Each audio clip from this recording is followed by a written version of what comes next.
Baiklah, dah bicara undang-undang yang mempunyai peminat dan pengikutnya tersendiri. Kali ini kami akan membawakannya lagi kepada kita semua. Kita akan berbincangkan mengenai dengan siapa kata suami tak nusyus. Satu topik yang cukup menarik sekali yang akan sama kita kupas hari ini bersama dengan saya dan Serena. Di studio hari ini kita telah menjemput Yang Mulia Muhammad Afandi bin Julaihi.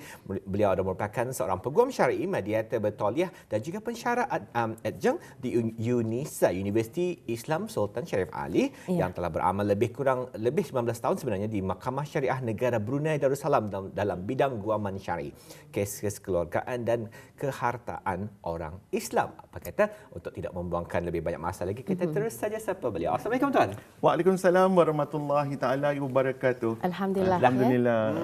Jadi orang kita ni pedas-pedas manis pedas yang dibawakan pada hari ini. Betul. Satu Siapa tajuk kata agak best untuk dibincangkan. Ya. Betul. Siapa kata suami tak nusyus? Bukan kita ni memihak kepada mana-mana, tetapi Betul. bukan juga kita ni untuk memprovokasi gender. Betul. Hak kesaksamaan itu perlu juga kita dibincangkan sebenarnya. Yes, Jadi dalam tajuk ini Tuan, memang kita ni pernah mendengar mengenai dengan nusyus ini dan sebagai mukadimah boleh kiranya Tuan menjelaskan tentang maksud nusyus yang sebenarnya. Okey, baik. Bismillahirrahmanirrahim. Allahumma salli ala Sayyidina Muhammad wa ala alihi wasallam. Alhamdulillah kita bertemu sekali lagi edisi ke-9 secara peribadi bersama dengan saya. Semoga ianya membawa satu impak ilmu pengetahuan untuk dikongsikan dengan sidang pendengar kita dalam sesi soal bicara ini. Baiklah presenter yang saya kasihi, Tuan Dini dan Puan Serina, bercakap mengenai dengan isu nusyus ini. Kita melihat bahawa di awal perkahwinan masa kita ni berkapal lautan dalam sanggup ku renangi, lautan api sanggup ku redahi. Itu momen-momen yang kita bawa terjemahkan dalam perkahwinan. Kemudian di dalam elemen perkahwinan setelah kita akad nikah, maka akan timbul isu satu perkongsian, pemuafakatan antara suami dan isteri dalam satu silaturahim, dalam satu ikatan yang sah, dan ketika itu pasti adanya cabaran, mihnah dan tribulasi dalam perkahwinan. Maka sedikit penceritaan kepada isu ini, maka timbul pula isu nusyus.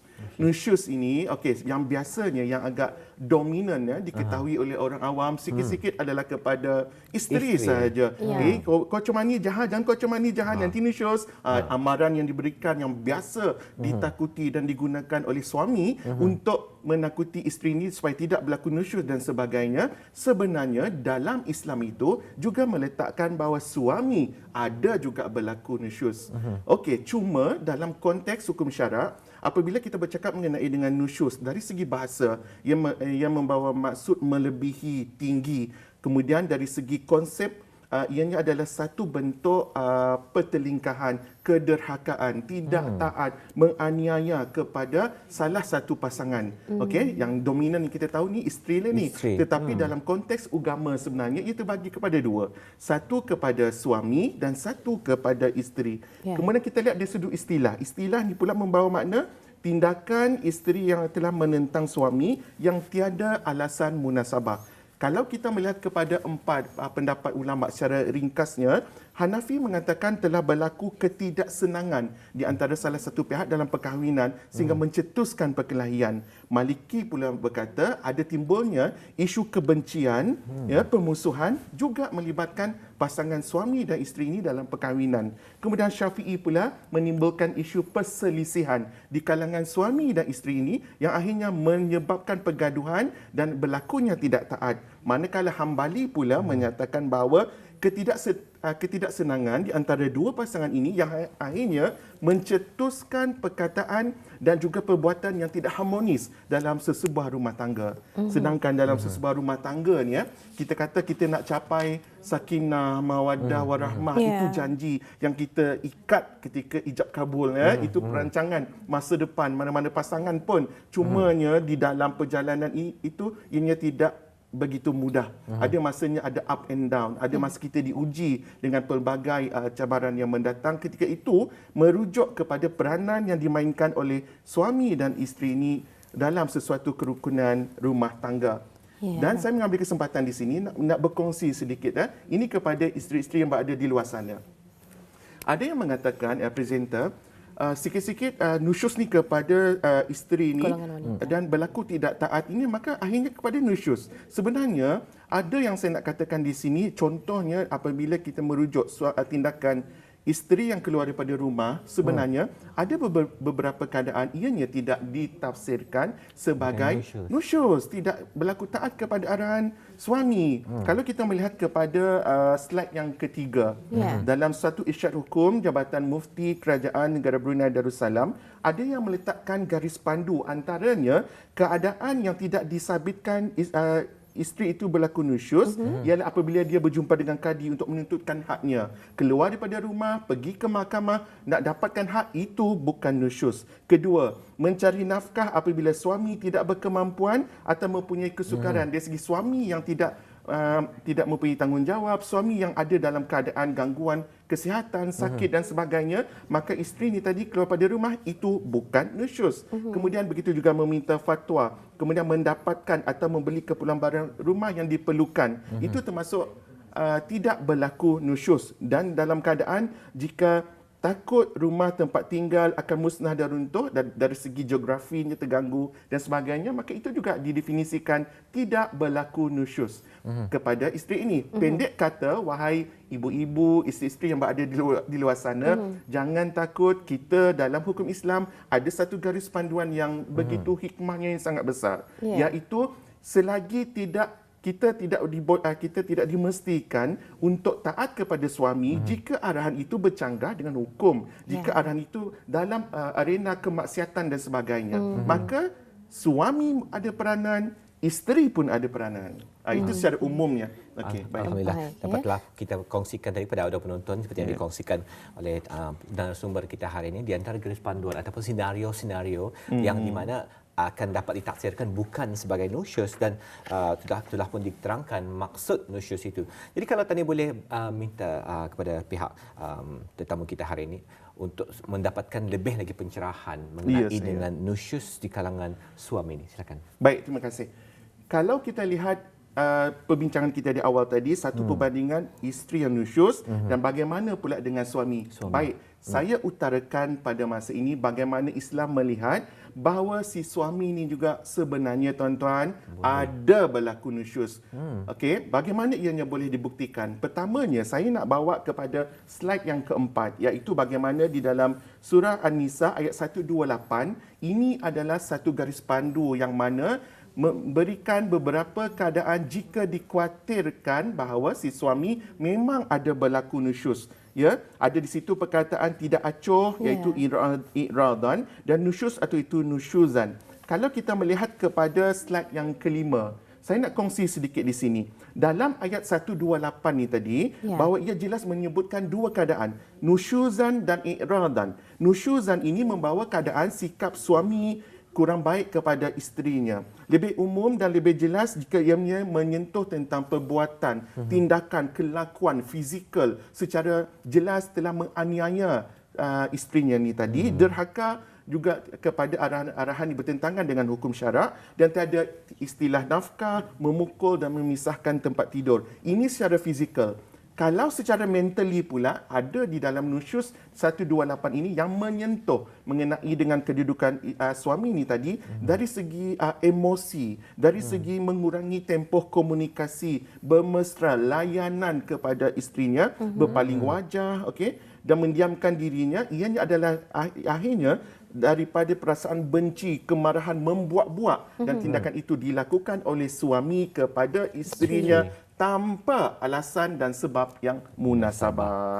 Kalau kita lihat pada slide yang ketujuh, saya nak cuba berkongsikan di sini dalam keterbatasan masa ini, kita melihat bagaimana si suami dari segi percakapan kasar, berlaku menyumpah isterinya dan sebagainya. Itu termasuk dalam nusyus suami. Dari segi perbuatan yang jelas, saya nak kongsikan di sini bagaimana tindakan memukul, menghina, okey, melakukan penganiayaan, kemudaratan kepada isterinya, itu juga berlaku di dalam konteks nusyus suami. Okey. Ya. Sekian Jadi itu. dalam hal ini juga Tuan, ya, Ya, apa saya. agaknya kesan ataupun implikasi dari segi undang-undang mengenai dengan perkara nusyus suami ini mungkin dapat diperjelaskan lagi, diperincikan. Baik. Ya. Terima kasih. Kalau saya dapat kongsikan pada slide yang ke-6, sedikit perbandingan iaitu bagaimana tindakan yang boleh kita buat apabila isteri kita nusyus contohnya, kita di dalam seksyen bab 61/2 Akta Undang-Undang Keluarga Islam Penggal 217 jelas memberikan panduan si suami boleh menjauhkan diri daripada Isteri. jauhkan diri pada suami. Itu ada tindakan yang dilakukan nusyus oleh isteri ni tadi. Kemudian tinggalkan rumah tanpa izin, enggan berpindah bersama suaminya ke satu tempat atau rumah yang lain tanpa ada sebab-sebab yang munasabah, itu kategori di bawah nusyus isteri. Kesan nusyus kepada suami pula. Dalam konteks yang saya nak cuba kongsikan di dalam slide yang ke-9, contohnya supaya penonton kita faham, Ya. implikasi atau kesan nusyus ini lebih kepada isteri ni tadi hanya dalam konteks nafkah sahaja. Okey, kalau konteks nafkah 61/2 yang kita katakan jelas, Ya. suami mempunyai tanggungjawab nafkah, tetapi tiba-tiba telah disabitkan, permohonan telah dihadapkan ke mahkamah dan disabitkan di mahkamah bahawa isterinya nusyus, bahawa liability atau kesannya ialah si suami tidak lagi perlu memberikan nafkah kepada isterinya. Tetapi kalau dia kembali taat, presenter, maka tanggungjawab itu mesti dilangsungkan, dijalankan semula. Itu kesan kepada si isteri ni tadi. Suami timbul persoalan. Tuan, bagaimana nusyus pada suami? Adakah tidak ada kesan? Sebenarnya di dalam undang-undang dia tidak ada membincangkan kesan-kesan khusus kepada suami yang disabitkan nusyus. Tetapi tuan-tuan dan puan-puan, di dalam undang-undang jelas mengatakan bahawa tindakan-tindakan boleh dilakukan, dipohonkan di mahkamah kepada keadaan-keadaan bila mana suami ini bersifat nusyus yang saya jelaskan tadi. Sama ada dari segi perbuatan, sama ada dari segi percakapan. Maka wahai ibu-ibu, isteri yang berada di luar sana, penonton kita pada pagi ini, tolong fahami hak BIS kita. Bahawa pihak BIS kita tetap ada mempunyai hak dari segi undang-undang dan hukum syarak menuntut hak di mahkamah. Okey, itu antaranya. Okey, kemudian saya nak jelaskan sedikit mengenai dengan slide yang ke-10 itu, apabila keadaan permohonan-permohonan yang mungkin boleh dibuat oleh isteri di luar sana jika jelas berlaku keadaan kemudaratan ini tadi, pukulan yang sehingga mendatangkan kemudaratan yang tidak dapat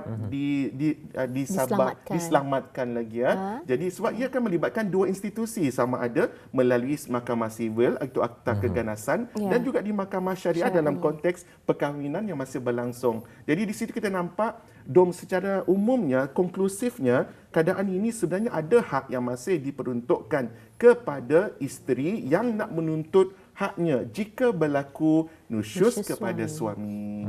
Kalau Gitu. boleh tanyakan pada pihak tuan, Ya, saya. tadi ada memberitahu mengenai dengan perkara yang boleh diambil oleh Betul. Mahkamah Syariah dan undang-undangnya. Ya, Kalau tadi saya. lihat dari pengalaman pihak tuan sendiri, perbandingan antara kes yang melibatkan nusyus daripada isteri dan juga nusyus suami. Okey, menarik soalan tu.